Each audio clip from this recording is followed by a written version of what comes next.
One of the things that I didn't realize growing up, one of the things that I don't think people realize today, that is common not only in the Apostolic Church, but it's common in churches around the world.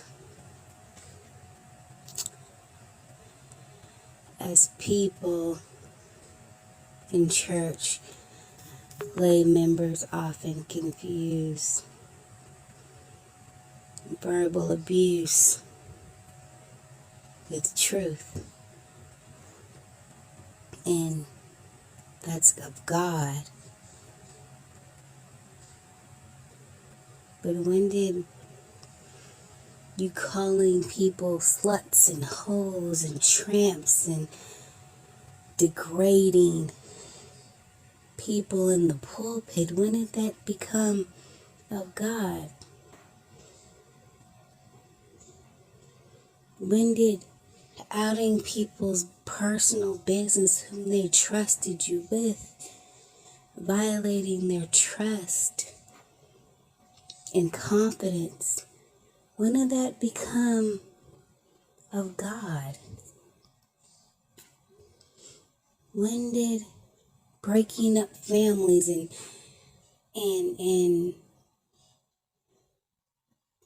demeaning me become of God, and then turn around and use Bible as a way of excusing it? Well, God told me to tell you you're a slut. God told me to tell me you ain't nothing. You're never gonna be nothing. You aren't nothing.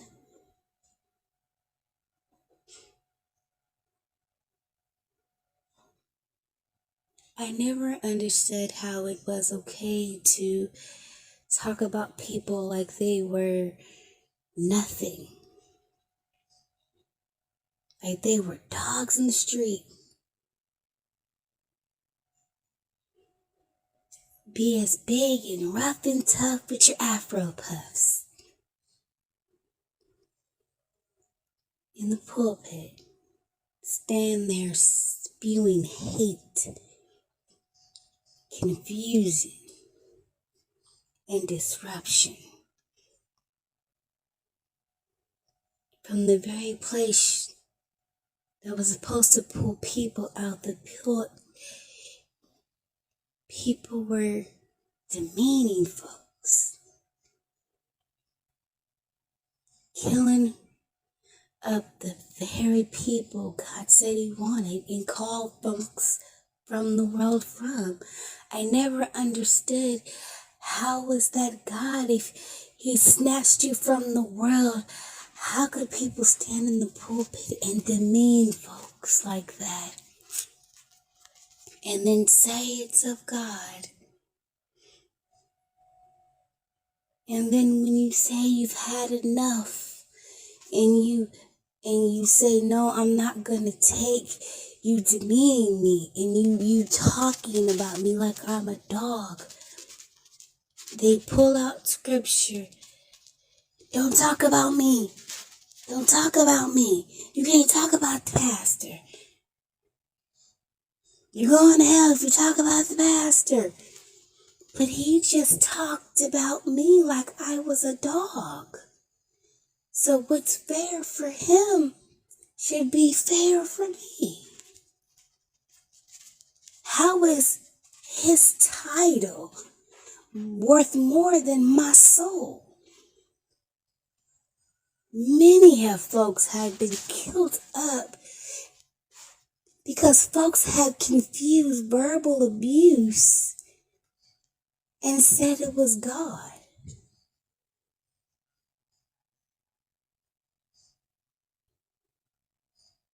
Folks have been killed up because people have walked in the pulpit with their personal feelings, threw God to the side, and stood up there and killed people, and then turned around and said they didn't want God. No, you killed them. Your mouth killed them.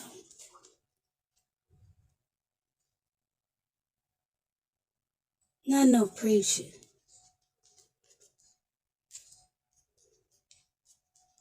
But I'm not a fool neither. Verbal abuse is just what it is. Spiritual abuse is just what it is. They take the word and they twist it and make you think God said this because they're hollering and they're screaming and they're raising their voice to a different archive to make you think this is of God because I'm hollering and I'm screaming and I'm saying it with so much conviction and everything. And God had nothing to do with it. That was just their emotions. And they're mad about something that you did.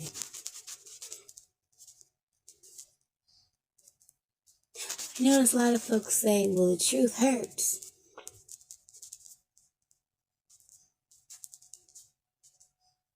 But you notice when people say that, people don't say that out of love. Most of the time people say that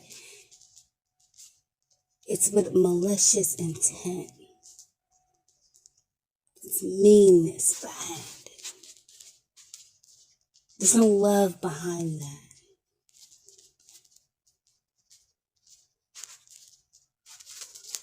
It's the attitude behind it. It's the very demeaning spirit behind that phrase, well, truth hurts.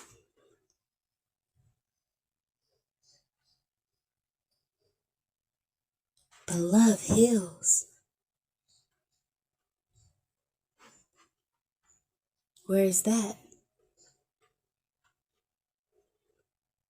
The same people that standing in that pulpit will smile on your face and secretly hate you in the same breath. They will stand there and say, they hate the past. Everybody hates the past. Everybody. No, that's not true. Everyone doesn't. And as we've seen, people will defend the pastor to the clear bone of going to prison and to hell behind the pastor. They will sacrifice their very lives behind the very one standing in the pulpit, sitting in the big chair with the collars on and the chains, walking down the aisle, will sacrifice their very life, put families on hold, will kill, seek, and destroy for that very person. We have made man in the gods, hence why we have the problem we have today.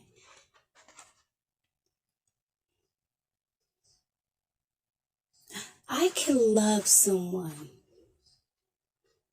but when your love is hurting me, I have to make the point to let you go. Because now you're using it to destroy me. Love won't ask you to do things that they know God said is wrong. God don't have separate rules for them and separate rules for you. The same rules that apply to you applies to them. They're not on a different rank than you. There's not a separate Bible that they read that says they can do what they want to do and then pray and have communion over it. And they're forgiven. But you are not.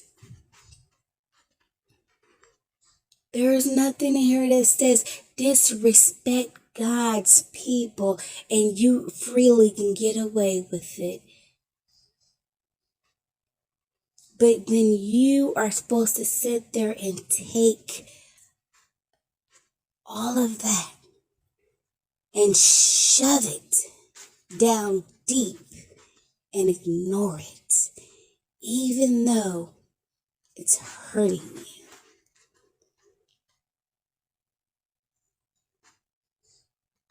You can't tell them. Some preachers are even unapproachable. Some preachers threaten over the pulpit. Some preachers are so conniving and have so much power. They will have other people out that's not even in the church doing things that absolutely makes no godly sense. And people are okay with it because of the title in front of their name.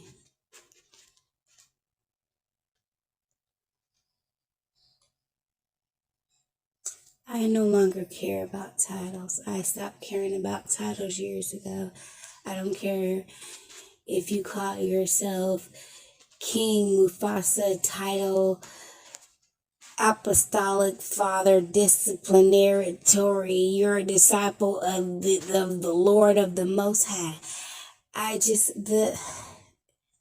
These titles have gotten people wrapped to think I can say and I can do what I want and have no consequences.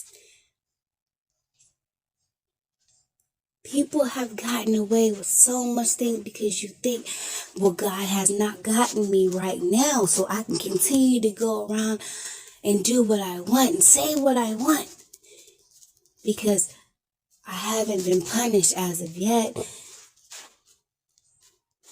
So I can continue to do it because of my title, my position. And not think of the people you are affecting. That should scare you. That should scare you.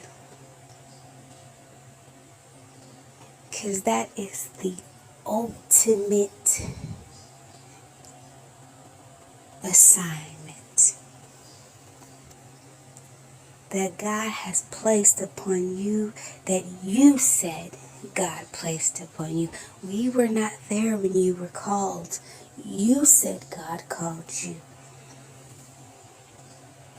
We weren't there for the call.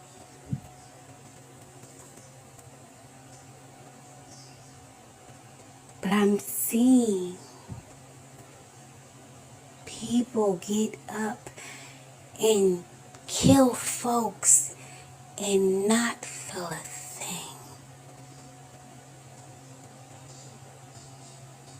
Can stand in the very pulpit and spew hate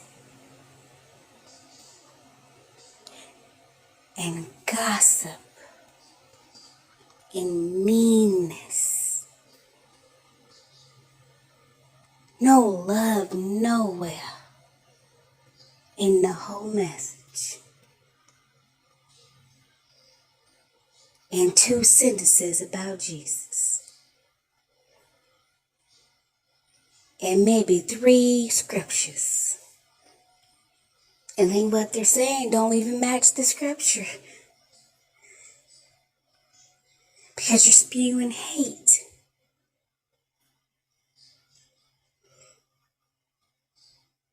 That's a terrible place to be.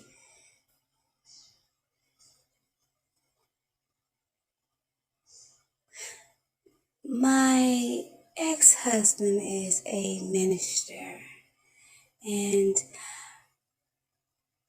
I remember when he was ordained and I was standing beside him, and I remember the very words that was said when we were ordained, when he was ordained, and I was standing there and I heard what was said. Because as a wife, you are attached to that same vow. Because you have to uphold it up with your husband, because now you're attached to that. It may not be your direct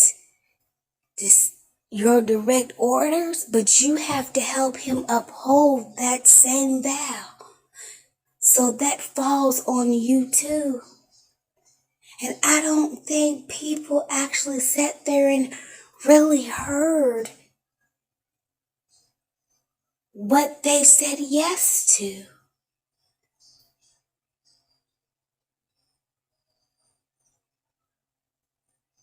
I don't think people understood what they said, yes, Lord.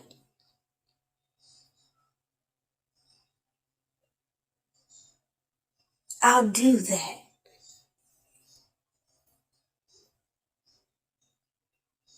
I'll take care of your people. I'll feed the flock.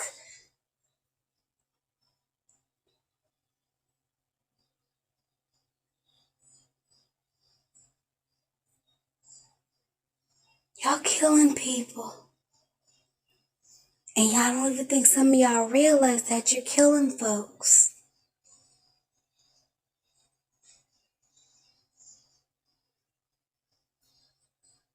This needed to be said because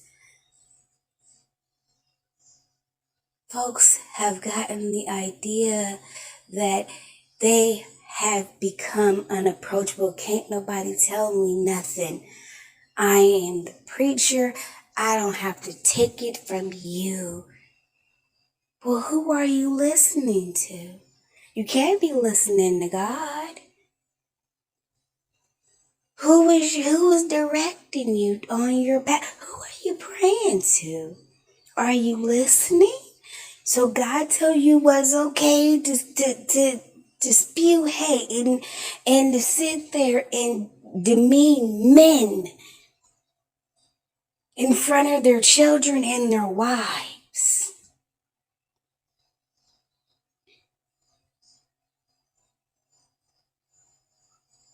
God told you that was okay.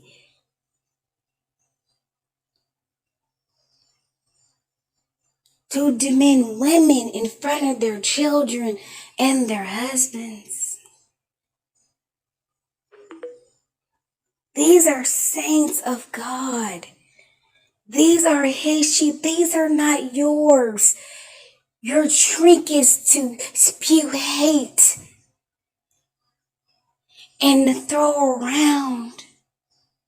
You're supposed to be talking about him. You're supposed to be elevating him. You're supposed to be doing things other than what you're doing. But you're up there spewing hate. This has become a showboat for y'all, not him.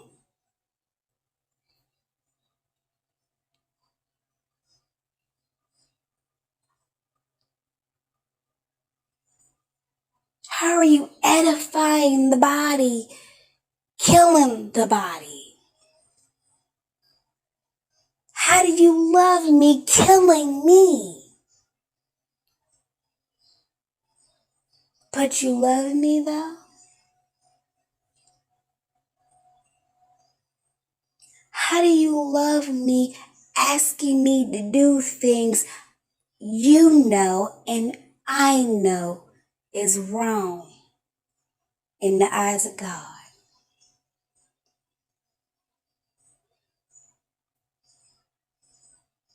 Asking me to sign sheets of paper when you know this is not the right amount the church has to get extra funding.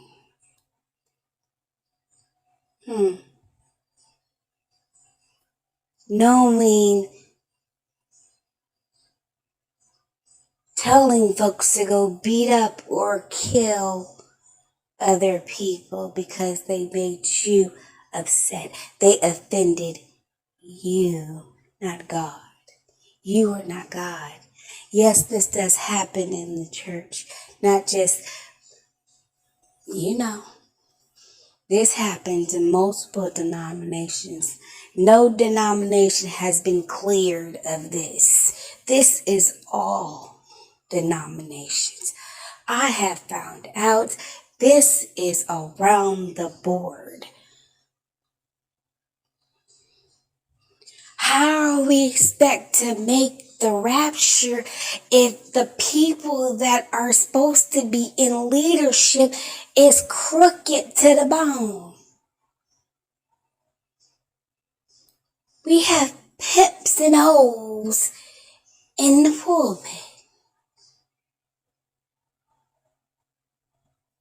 You expect me to be on time for church, but you come out the back at 11:45 and church started at 11 o'clock. But say we are out of order and indecent if we're not on time, but you're not on time. You got here like this.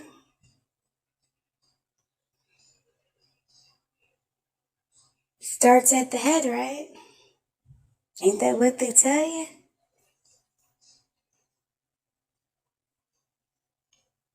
You're the example, right? Because at the end of the day, we're all going to face them, but your punishment is going to be so much worse. So much worse. You're willing to put your own soul deeper into hell because you're mad at me. Or you're mad at someone in the pew.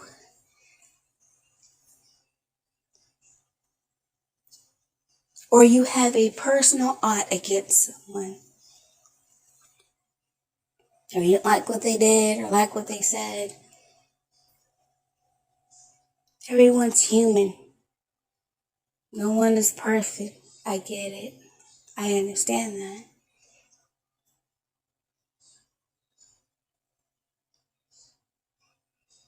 But you would think they'd be more careful and could be able to do more self-correcting because you said that's what we're supposed to do as lay members. We're supposed to self-correct, right? When we see we messing up, we self-correct. Hey, that's we're supposed to get to the point where we self-correct.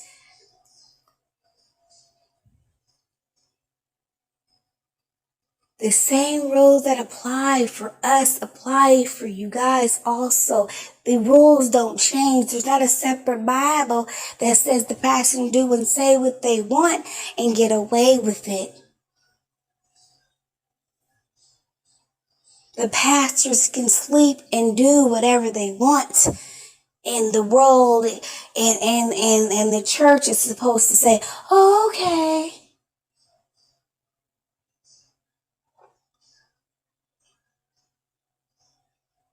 We have been conditioned to think yelling and saying things with passion is a sign of God. And that is okay to scream and say things meanly. And you know when things are said mean. We're all adults or young people. Like, we know. When you discern it, you just know when things are said maliciously. That you know. Come on, you know.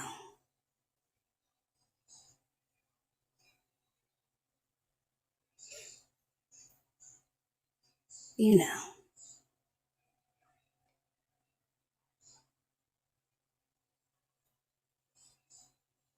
I'm not attacking anyone. I just want people to think.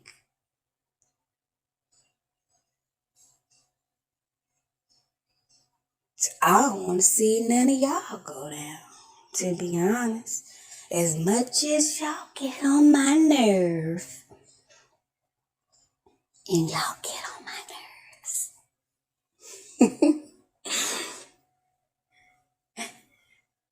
I don't want to see nobody go down. But we, as we all can see, are at the end of days. We all see it. We all know what's coming on down the pike. And folks are playing with our souls.